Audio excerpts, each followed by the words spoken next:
Videoensayo para la clase de estructuralismo de la Escuela Nacional de Antropología e Historia por José Miguel Pérez Castillo. Título: Entendiendo el estructuralismo a través de la Guerra de las Galaxias. Siempre me han apasionado las historias. Las he consumido a través del teatro, del cine, cuentos, novelas. Desde chico me acostumbré a leer, pero sobre todo a ir al cine todos los fines de semana, a ver qué película de Hollywood estaba de estreno, ya fuera Jumanji, Jurassic Park o la saga de la Guerra de las Galaxias. Era el episodio 2 de la Guerra de las Galaxias, el ataque de los clones. Recuerdo que los personajes de Anakin y Padme se declaran su amor y que están ya a punto de entrar a una arena tipo coliseo donde los van a ejecutar. Y empecé a acordarme cómo fue que la historia llegó ahí. Y empecé a recordar toda la trama, esta conspiración para que esta república intergaláctica tuviera un ejército de clones y esta confederación de planetas que se querían separar. Y al mismo tiempo de esto recordaba la trilogía original y de Luke y Darth Vader y la Estrella de la Muerte. Y mientras estaba yo tratando de hacer un repaso muy rápido, se me hizo que la historia era gigantesca, era amplísima. Y cuando me di cuenta de este tamaño que podía tener una historia, me sentí emocionadísimo de poder aprenderme los nombres de las naves, los nombres de los personajes, las historias particulares de cada uno. Y aún recuerdo que de esa emoción y de esa impresión que inició en el cine cuando vi esa escena en particular, me ha seguido por el resto de mi vida. Sigo siendo un fanático de la Guerra de las Galaxias y sigo consumiendo sus historias y sin buscarlo me ha aprendido un montón de información que muy probablemente muchos creerán como información basura. Pero esta información basura cobra vida al momento de participar en las muchas manifestaciones que ha tenido esta historia que comienza en el cine.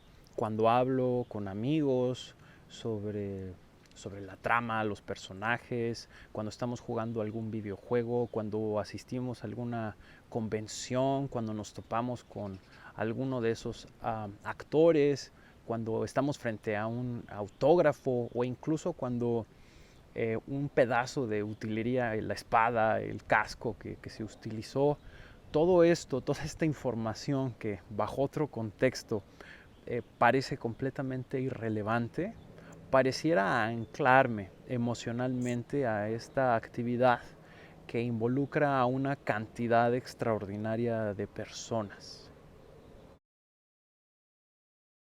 Y aquí es en donde yo me pregunto por qué algunas historias que ha podido crear la humanidad tienen este comportamiento de red. ¿A qué me refiero con comportamiento de red?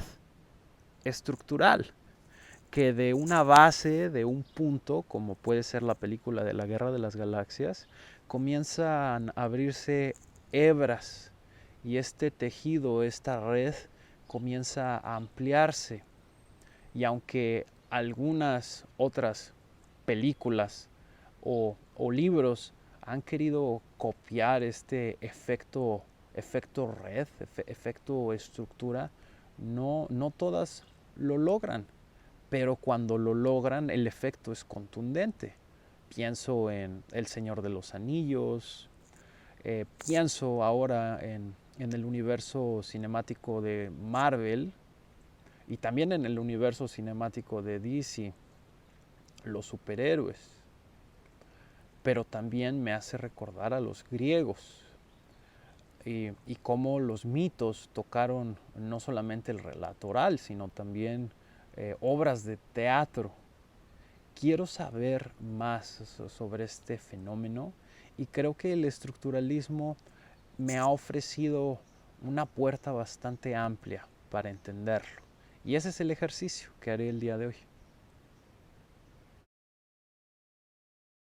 Una de las maneras que a mí me ha ayudado a entender el estructuralismo como teoría es imaginármelo como un gran edificio circular, con muchas puertas, con muchos puntos de acceso mediante los cuales uno puede entrar y entender, acceder a la teoría y posteriormente, en el mejor de los casos, comenzar a utilizarla para poder leer fenómenos sociales, antropológicos, etc. Una de estas puertas, vamos a ponerle el título de la puerta lingüística, Saussure. Durante el curso leímos a Saussure, Lévi-Strauss, que es el pensador que encabeza en esta reflexión el estructuralismo, también lee a Saussure y lee a los lingüistas que están asociados con las teorías de Saussure. Y Lévi-Strauss piensa que el lenguaje es un fenómeno que por sus características podemos pensarlo como tiene un pie en la cultura y tiene un pie en la naturaleza. El lenguaje, por un lado, tiene lengua, que es un producto social, que es exterior al individuo, es un sistema organizado de signos. Podemos pensar a la lengua como una institución social. El habla requiere del individuo, requiere de voluntad. Esta reflexión lingüística queda incompleta, porque si solamente estamos considerando a un grupo de individuos y al grupo, un grupo social, parece que estamos hablando más de funcionalismo y no de estructuralismo. Entonces, para poder seguir tratando de acceder a lo que es el estructuralismo, vámonos a otro punto de acceso, que yo lo podría pensar como puerto de acceso parentesco. Cuando leímos a Lévi-Strauss y su reflexión sobre el parentesco, empezamos con una dicotomía. Empezamos diferenciando naturaleza y cultura.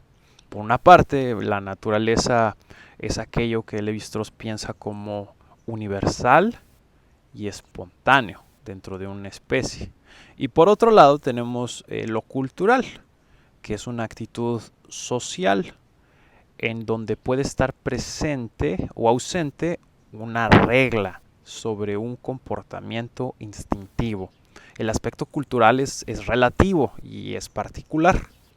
Y esta dicotomía se junta cuando hablamos sobre la prohibición del incesto. La prohibición del incesto para Lévi-Strauss es como la naturaleza se supera a sí misma y es una especie de advenimiento de la cultura.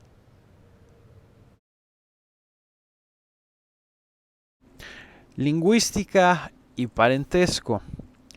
Parece que la reflexión todavía está incompleta para poder terminar de entrar al edificio del estructuralismo. Regresémonos al planteamiento de la teoría misma. ¿A quiénes más leyó Lévi-Strauss? Asociamos al pensamiento estructuralista de Lévi-Strauss a otros autores, a otros pensadores, dentro de ellos Marx, Freud. La asociación que más me quedó clara es la que podemos hacer con Freud.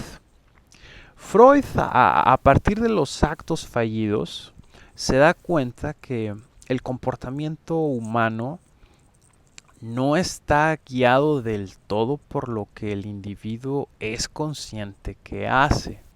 Es a partir de los actos fallidos, cuando en vez de decir maestra dices mamá, o cuando justo que estás a punto de dar el nombre de una calle o de una persona, se te olvida y nada más no puedes recordarla. Estos actos fallidos y sobre todo la existencia y el fenómeno de los sueños le indican a Freud que debajo de la conciencia hay un espacio enorme al que denominamos inconsciente y que en las conversaciones que tenemos de calle ya damos por hecho su existencia, pero en ese momento Freud estaba descubriendo un nuevo territorio que había estado dentro de nosotros desde hace siglos, desde el principio de la humanidad y bueno, desde quién sabe cuándo, ¿verdad? Y es cuando tomamos este espacio profundo, esta estructura inconsciente que determina de una manera importante el comportamiento de los individuos, tomamos esta estructura profunda y la colocamos por debajo de las sociedades humanas y sobre todo de sus manifestaciones de acción, que comenzamos a entender lo que es el estructuralismo, o por lo menos así es como yo comienzo a acercarme a él y a entrar a este edificio. Se piensa entonces que el mundo cuenta con estas estructuras profundas. Estas estructuras profundas determinan o influyen de una manera muy peculiar la acción individual, pero sobre todo la acción social. No hay mundo sin estructuras.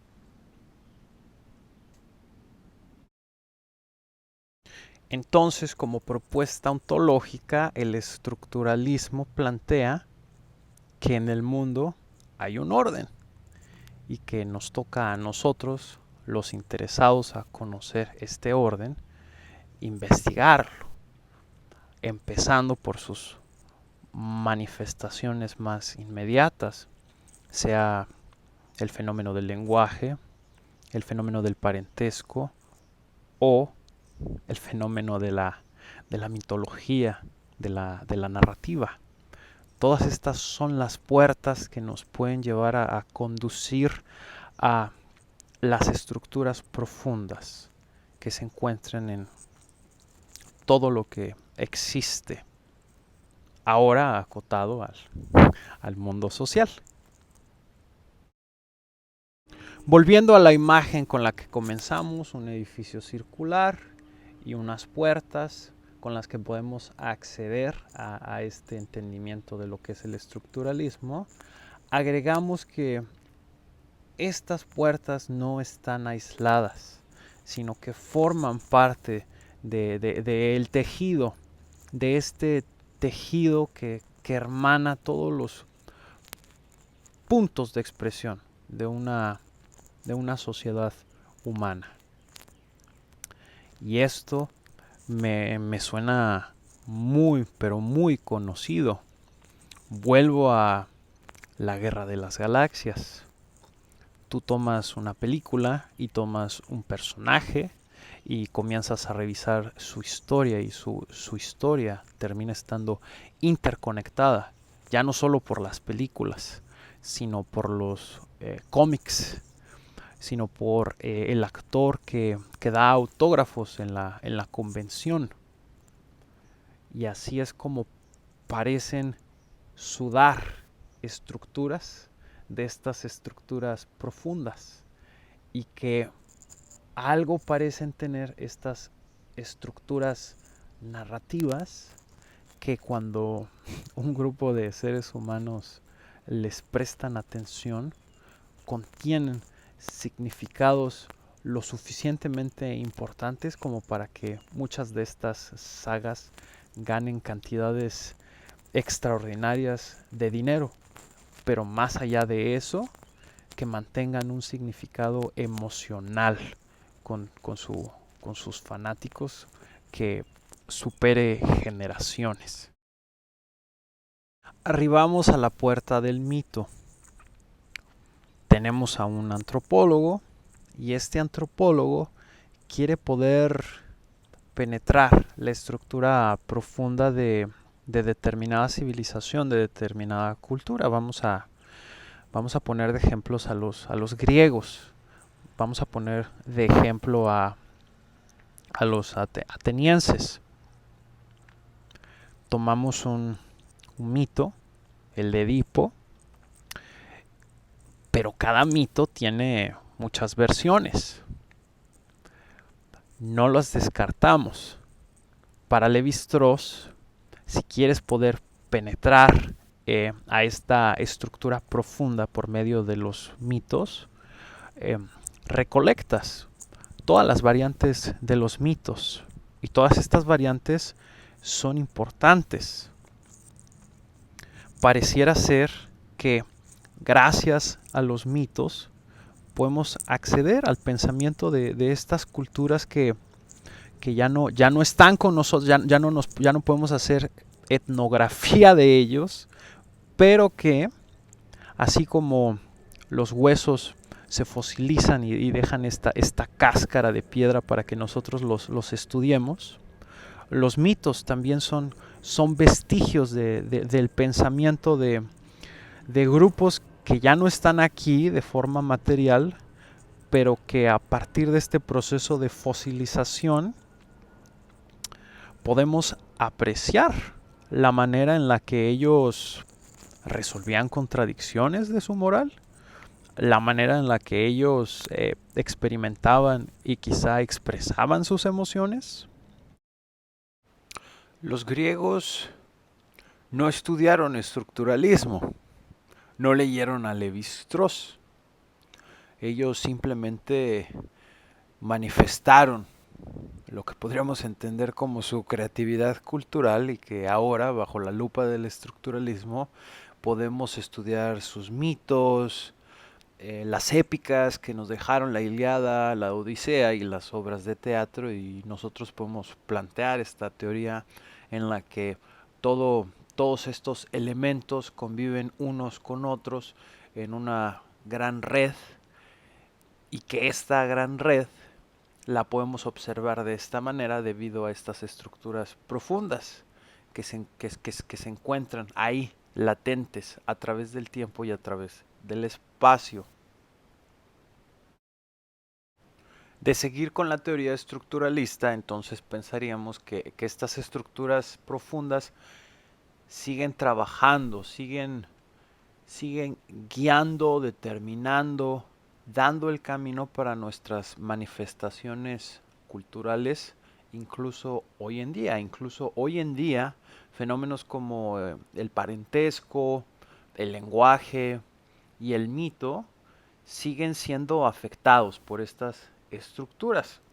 Algo que comienzo a identificar como un tema sumamente interesante es que ahora quienes podemos construir mitos, que podríamos llamarlos dramaturgos, escritores, guionistas, ya tienen acceso a estas teorías.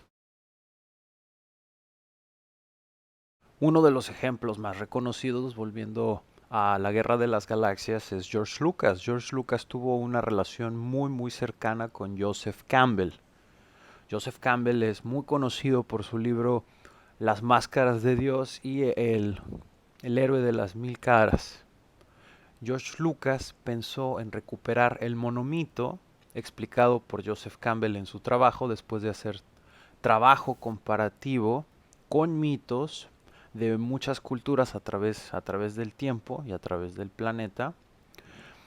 Campbell propone que hay una sola estructura que se puede encontrar en la mayoría de los mitos, si no es que en todos los que él ha estudiado, y él expone las semejanzas de estas estructuras que identifica en los mitos en el héroe de las mil caras. Posteriormente, él también va a hablar de las diferencias que tienen estas estructuras, y ese es el trabajo que corresponde a las máscaras de Dios. George Lucas toma todo este conocimiento y lo utiliza para poder hacer su Guerra de las Galaxias y la mayoría de las películas, series y demás expresiones de este universo que estuvieron a su cargo. Cuando George Lucas utiliza a Joseph Campbell para estructurar su película, que tiene un éxito extraordinario que ninguna otra película había tenido antes, muchos otros guionistas, escritores comienzan a acercarse a Joseph Campbell de una manera ya más declarada, y comienzan a utilizar sus enseñanzas para poder estructurar sus películas. Posteriormente comienzan a surgir otros libros en el mundo del guión. Eh, Uno de los más importantes, uno más bien de los más relevantes, lo encabeza Robert McKee con su libro El guión, The Story en inglés. Y este libro se ha convertido en la Biblia para poder estructurar, planear una historia, ya sea para el cine. Muchas veces también este conocimiento se utiliza para planearlo desde el teatro. Conclusión. El estructuralismo no solamente nos puede funcionar como una lupa con la que podemos estudiar las culturas antiguas o las contemporáneas.